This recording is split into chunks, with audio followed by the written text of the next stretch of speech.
Welcome to the Minelab Expert Series. Dive into the world of metal detecting with us as we tackle both its basics and intricacies, all while posing tough questions to the Minelab engineers themselves. Join us in this thrilling quest beneath the surface of metal detecting.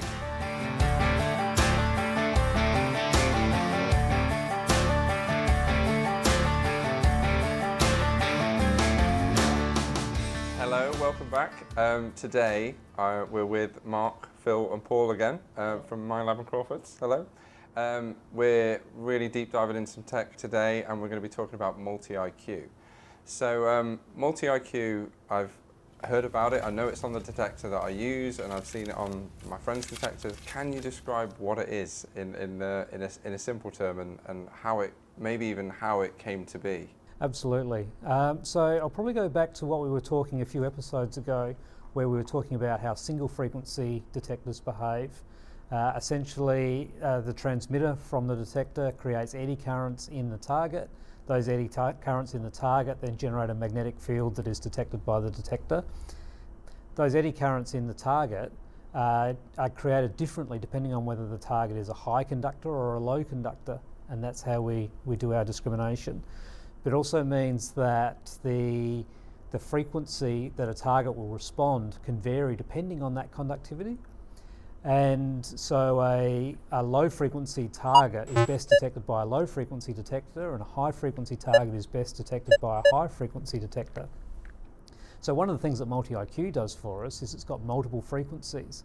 It's running those low frequencies at the very same time that it's running the high frequencies. So you can detect with maximum sensitivity, with maximum depth, both the low frequency targets, the high conductors, and the low conductors, the high frequency targets, at the same time. One great analogy that Mark came up with is like fishing with multiple fish hooks. You've got multiple opportunities to hook that target because you're running several frequencies at the same time. You effectively have a much greater bandwidth in your detector, and it gives you a lot more response from a broader range of targets. And one more small subtlety in that analogy is the fish hooks are different sizes. So you can catch the big fish at the same time you're catching the little fish. I like that, that's good. So it saves you having to scan the ground several times with several different frequencies to make sure that you've gotten everything out of that ground.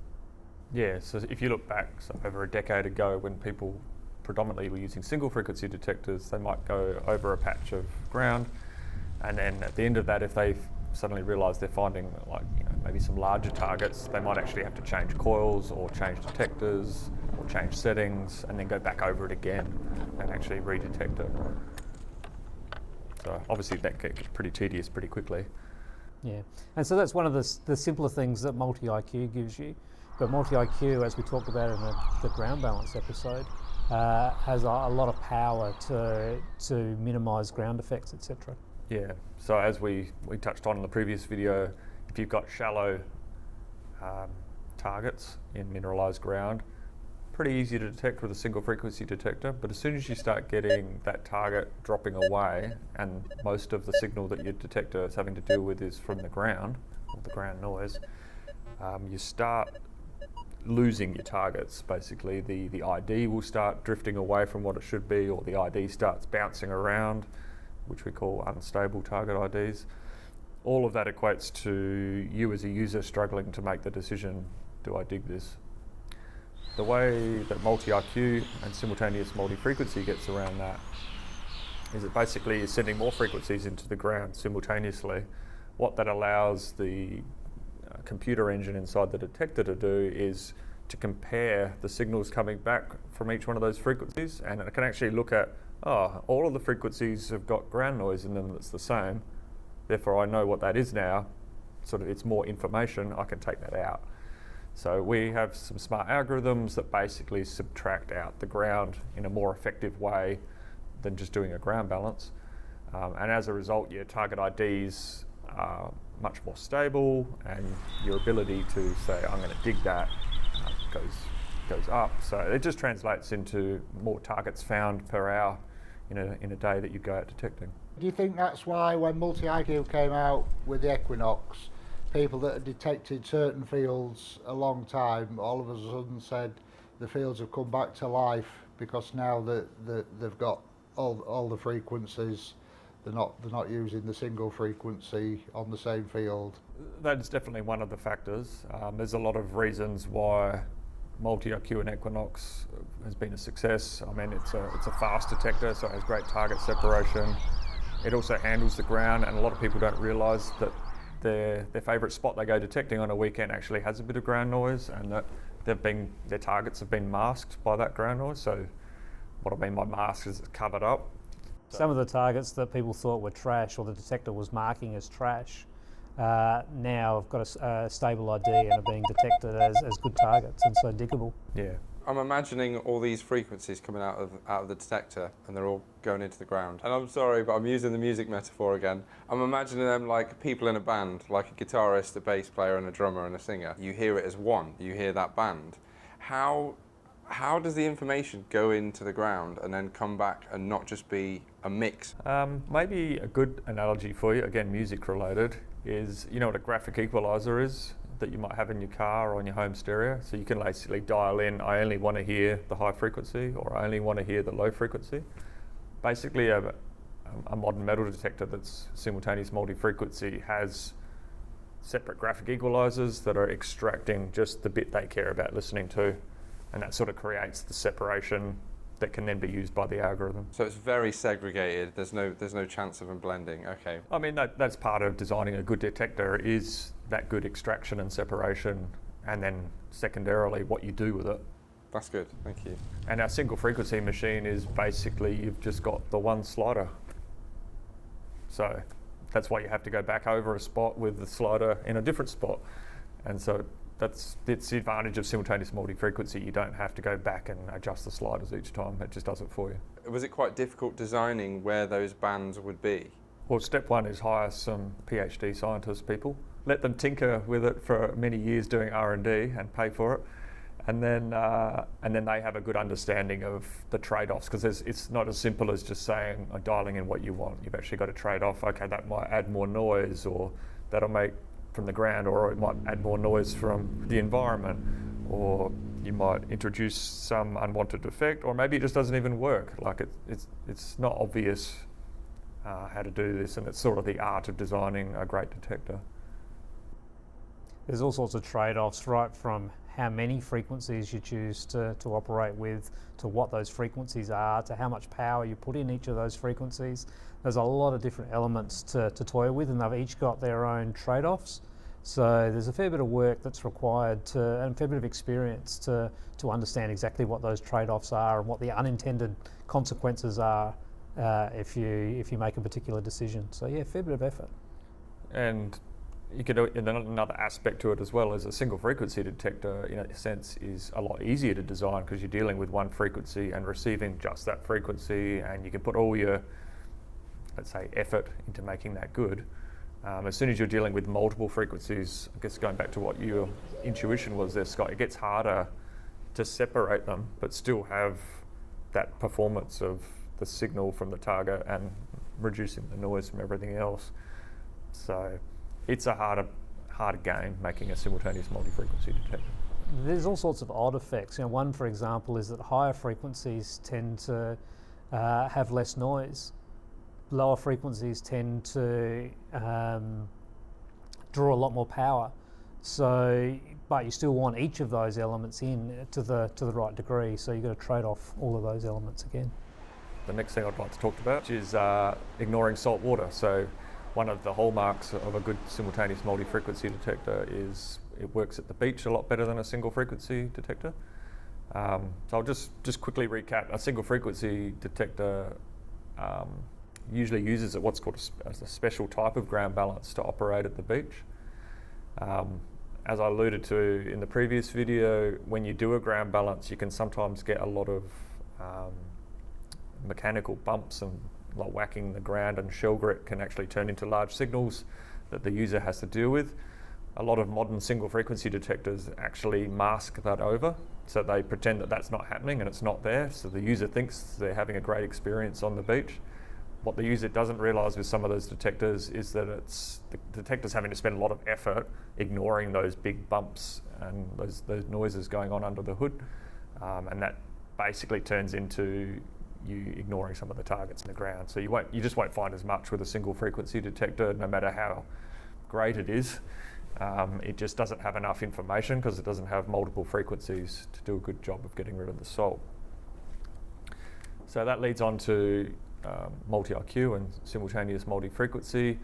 What it can do is put in multiple frequencies into the wet sand, and particularly at the beach, it's the wet sand that causes issue. Dry sand, basically, with no water in it, the salt doesn't really have an effect, and so it's just like detecting on sand. The effect from the salt is due to the conductivity because of that salt. So if you've got dissolved salt in water, that's quite conductive, whereas if you've got dry salt in sand, it's really not that conductive. So dry sand really isn't seen as a salty environment. Yeah, so what we can do with multi-IQ is say, okay, the salt signal that Phil was just talking about, which is sort of conductive, comes through as a conductive signal, it exists at quite a high frequency, so we can actually dedicate one of our frequencies to just handling the salt, and then we have an algorithm that basically cancels that out, and what you end up with is a detecting experience where you're no longer detecting the salt, and that's not interfering with everything, and you can just focus on getting great target IDs at depth. That's really cool. The algorithm is a process for doing things, and in our case, it's a lot of maths. So that's your dedicated beach mode on your beach 2 mode on the Equinox, and also on the CTX 3030 you've got the saltwater setting as well. In the Vanquish, we try and make it easy for users, and so that detector is looking out for those salt signals all the time, just to make that step easier for people starting in the hobby. The main thing that the Vanquish is changing between the modes is the recovery speed is varying. They're all basically the same sort of beach mode under the hood. So that's that salt water thing is there all the time, as you said. Yeah. So we chose that for Vanquish just to make it the most versatile and approachable detector you could have out of the box without having to know the details. And that's perfect. That is perfect for like me. I'm an example of that. The user doesn't have to make decisions that they don't necessarily understand. One thing that we've struggled to get into the public mind space is that concept of, particularly with Vanquish, where you don't have a ground balance. The multi-IQ gives you actually more discrimination depth. So a lot of people will do air depth tests on the bench and show, oh, my detector goes this deep, but they never go to the effort of burying targets in the ground to see that depth drops considerably. And then they still don't go to the next step, which is to compare the single frequency detector to a multi-frequency. And even then, when they start doing target tests at depth, they're looking at detection. They're not looking so much at discrimination, and that's something that multi-IQ gives you really well, is those stable IDs at depth and in mineralised ground. Because it's very easy to even do some of those experiments, but you now know that there's a target there. And so because you've got that prior knowledge, you can make any detector look good because it'll beep.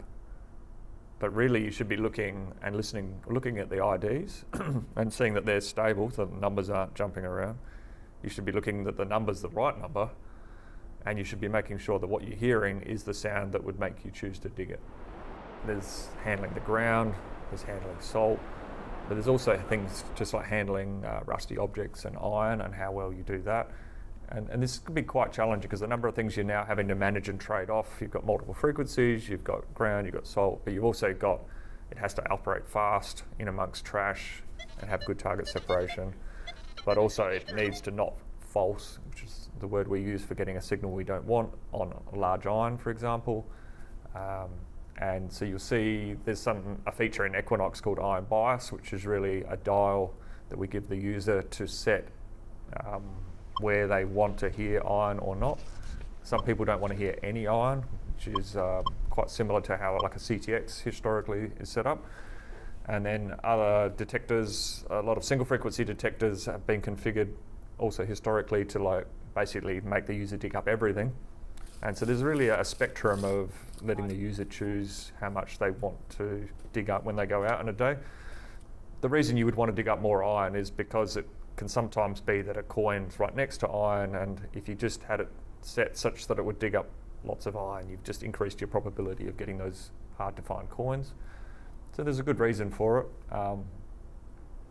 And so iron bias is just, I guess, an example of where a lot of R&D effort has gone to make a particular control give that user that configurability to make them as productive as they want to be, depending on their inclination. Some people still just want to have iron bias turned up reasonably high, and they're happy to ignore some of those trickier signals, but they know they're on a fresh patch where nobody has been before, so they can be a bit more ruthless and just go for the easier signals. So. Iron bias is kind of one of the most popular questions that I get asked.